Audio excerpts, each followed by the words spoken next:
Bom dia a todos. Pedro Carrasco falando. Obrigado por participarem do nosso call trimestral de resultados. E conforme já foi mencionado, a gente vai responder todas as perguntas que forem feitas, seja durante a apresentação por meio do chat ou no final por meio do Q&A ao final da apresentação. Eu começo a apresentação trazendo alguns destaques aqui na carta do gestor, tanto do ponto de vista macroeconômico como do ponto de vista do fundo. Eu acho que do ponto de vista macroeconômico a gente tem acompanhado bem de perto o mercado, a gente tem passado por um momento de grande vol no mercado secundário, tanto de ações como de fundos imobiliários, muito em função do grande ruído político que a gente tem vivido, que passa aí pela questão do teto de gastos, a aprovação ou não da PEC dos precatórios, que abriria espaço no teto de gastos para o Auxílio Brasil em 2022 e, portanto, a gente tem vivido um momento de grande incerteza conforme outros ciclos que a gente já viveu aqui no Brasil.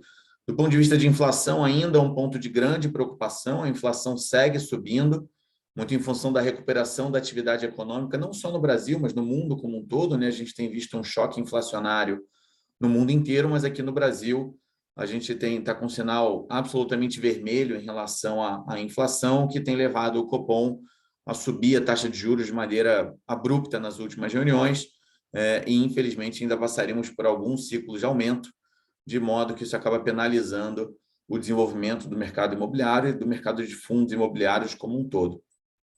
No terceiro trimestre, o fundo declarou um total de R$ 1,86 por cota em rendimentos, o equivalente a um dividend yield anualizado de 7,3%, em cima da cota de fechamento de setembro, que foi 102,25.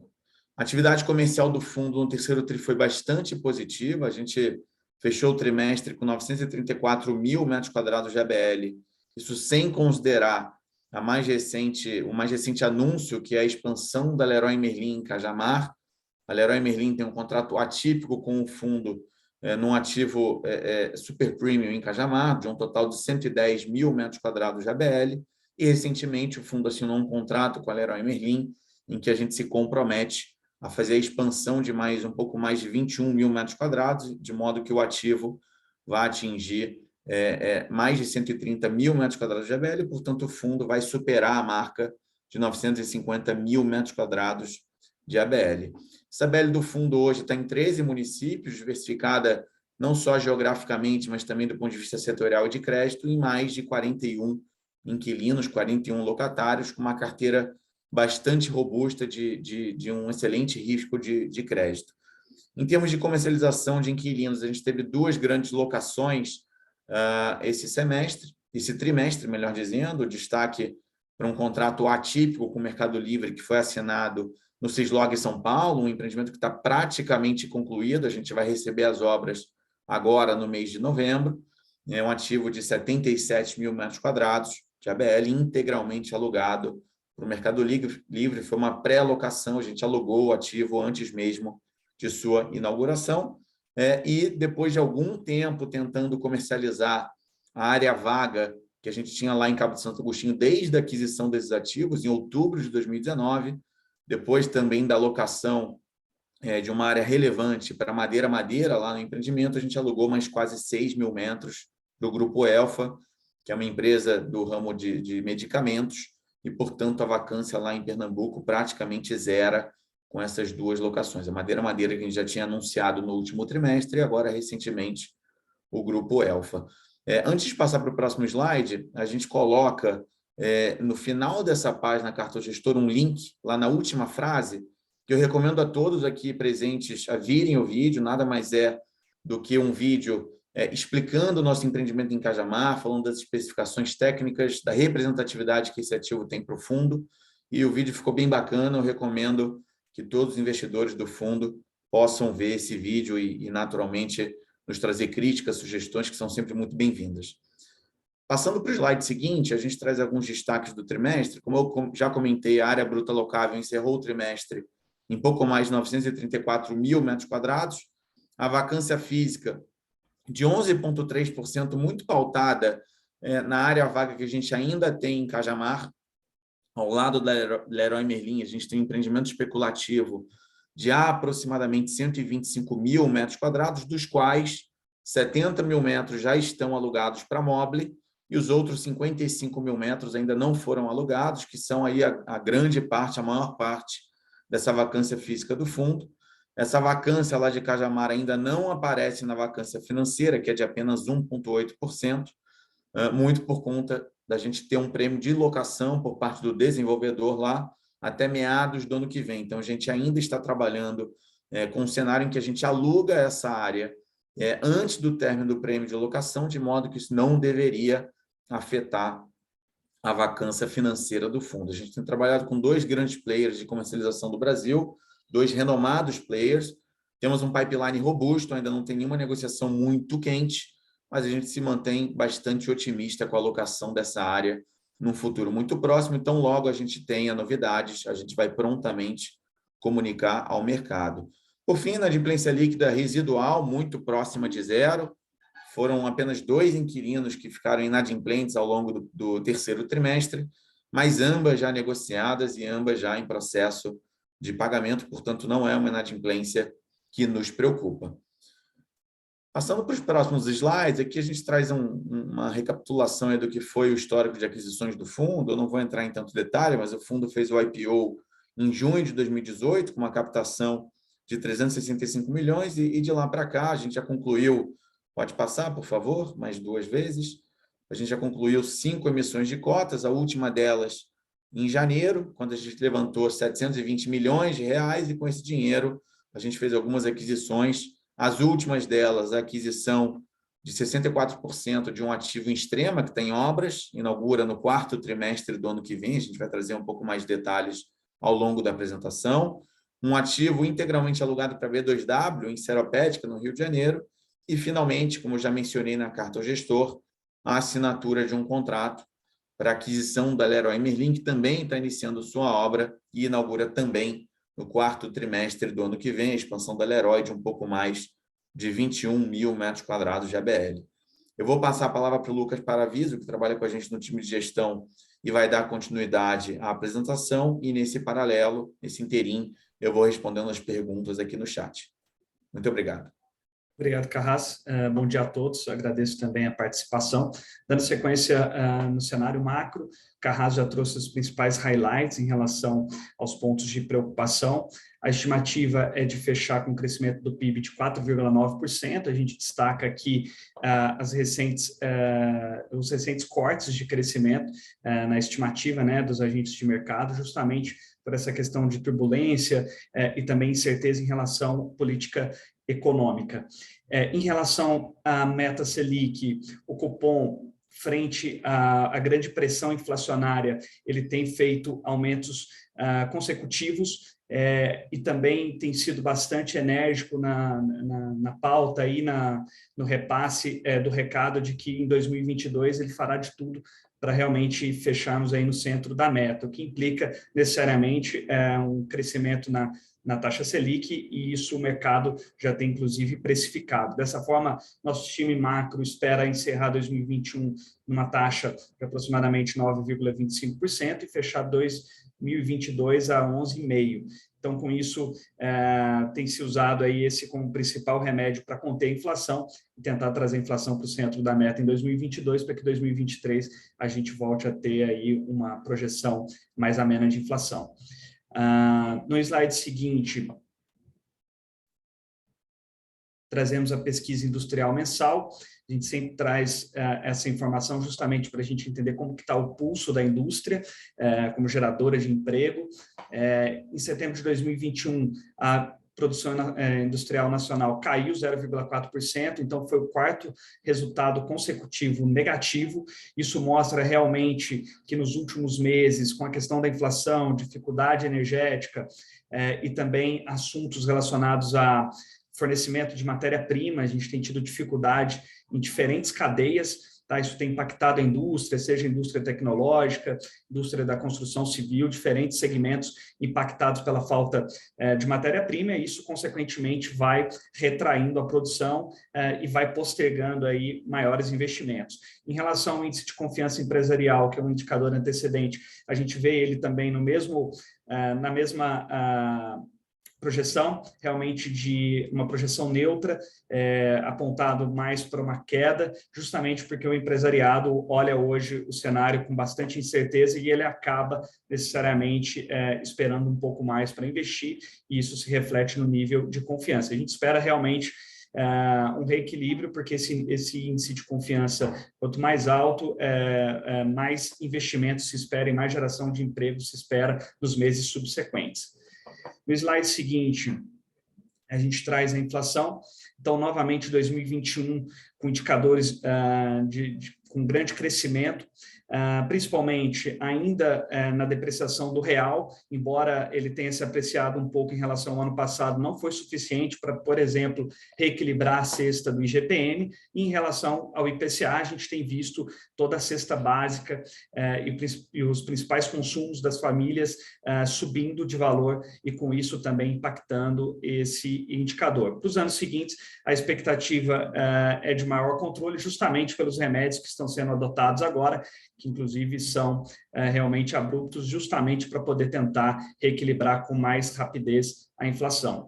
Em relação ao CAGED, um indicador que desde o início da pandemia a gente tem utilizado e seguido justamente para ver como que está a geração de empregos e também como que está o funcionamento da economia no geral. A gente vê uma grande queda em 2020, justamente com o processo de restrição de movimentação e ainda longe da questão da vacinação.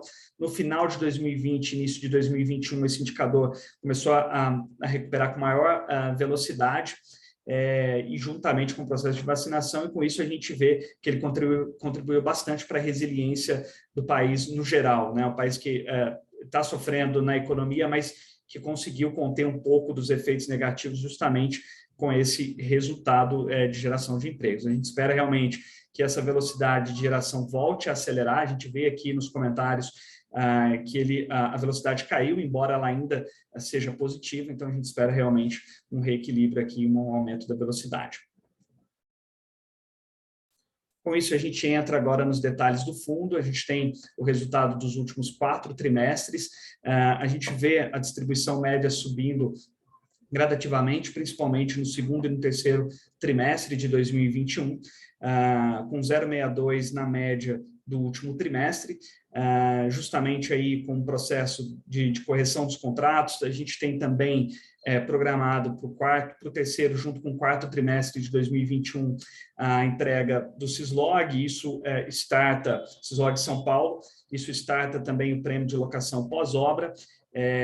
Mesmo com ativo alugado, a gente tem essa questão do prêmio, também combinado com o início da locação. Isso permite também o fundo aumentar um pouco a geração de renda. Além disso, novos contratos, como o Carrasco destacou, e também as correções inflacionárias. Isso permite o fundo ter uma estabilidade muito importante de renda. A gente, inclusive, em outubro, já declarou 0,64.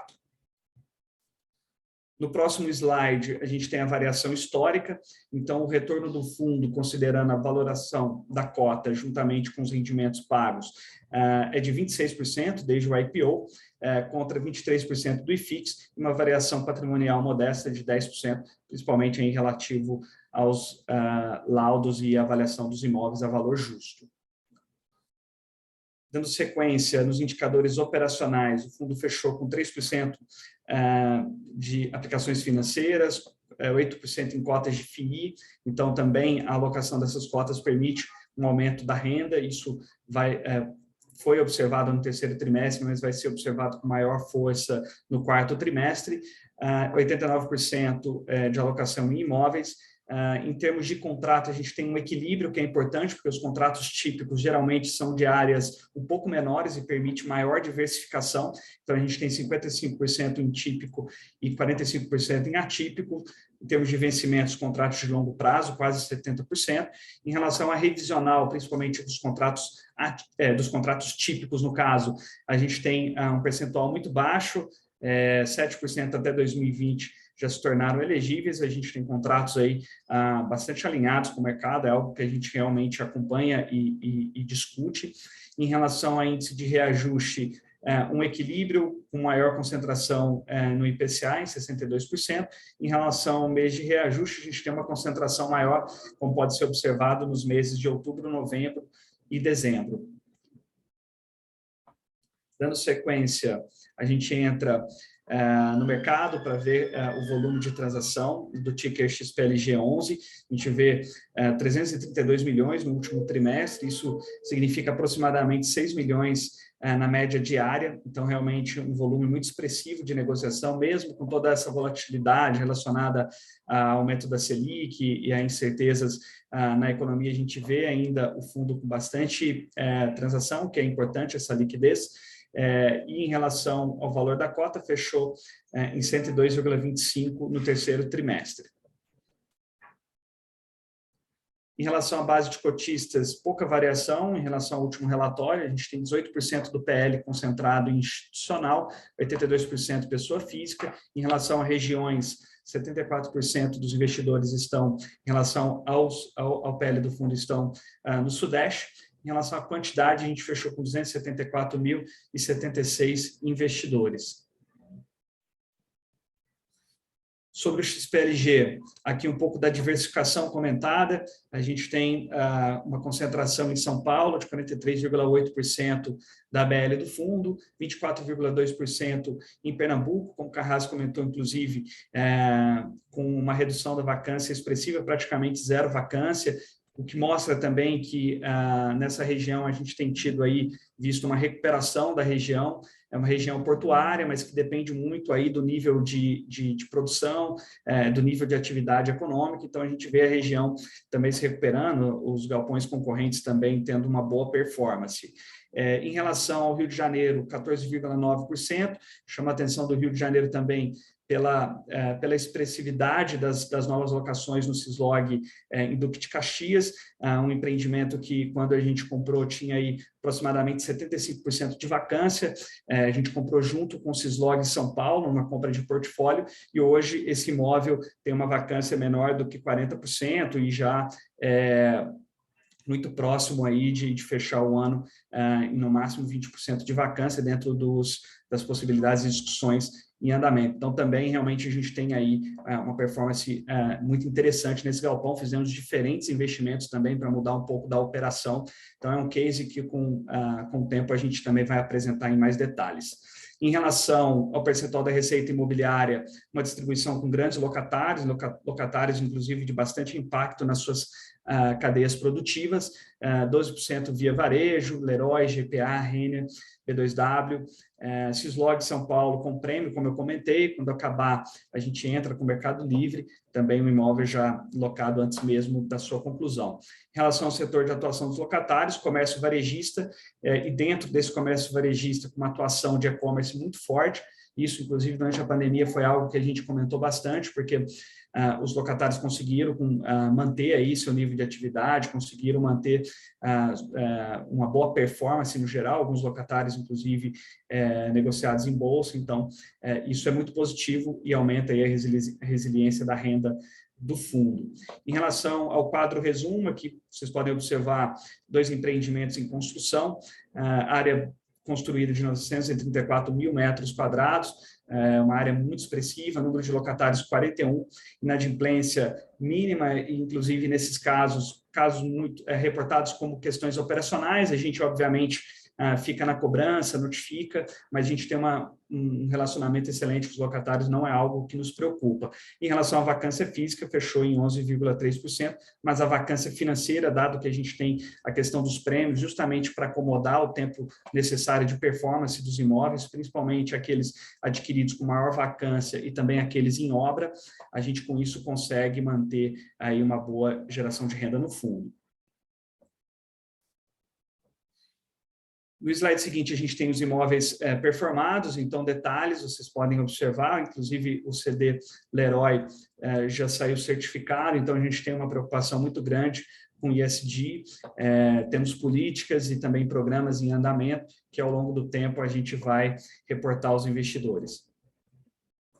No slide seguinte, temos as fotos dos imóveis em construção, então o Cislog São Paulo já praticamente pronto, em fase final de checklist, e também em fase de adaptação para o Mercado Livre, que tem uma operação muito importante e vai ter uma operação muito importante nesse imóvel, então as adaptações estão em andamento. Em relação à especulativa extrema, estamos em fase de final de terraplanagem e já início de fundação, então essas atividades vão acontecendo de forma paralela em diferentes posições do terreno. Em relação à compra a prazo, a gente destaca que o NE Logística, o qual o XPlog detém 100%, ele tem uma compra a prazo do ativo Unilever, que é um BTS, então hoje o saldo devedor dessa compra a prazo é de 54,3 milhões, e aí uma taxa de CDI mais 1,75% ao ano, e vencimento em dezembro de 34. Com isso, a gente fecha a apresentação. Acredito que todas as respostas foram respondidas. Eu passo a palavra para o Thiago, do nosso time de RI.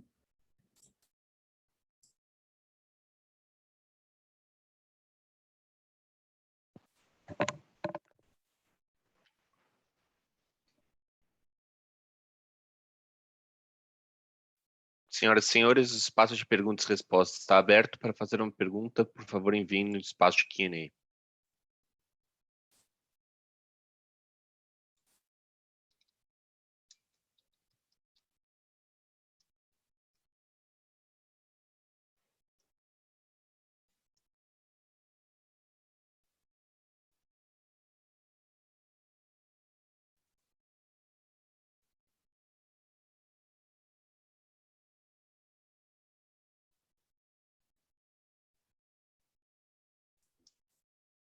Bom, obrigado a todos. Eu respondi todas as perguntas no chat. Queria reforçar que os canais de RI estão sempre à disposição pelo e-mail ri@xpasset.com.br.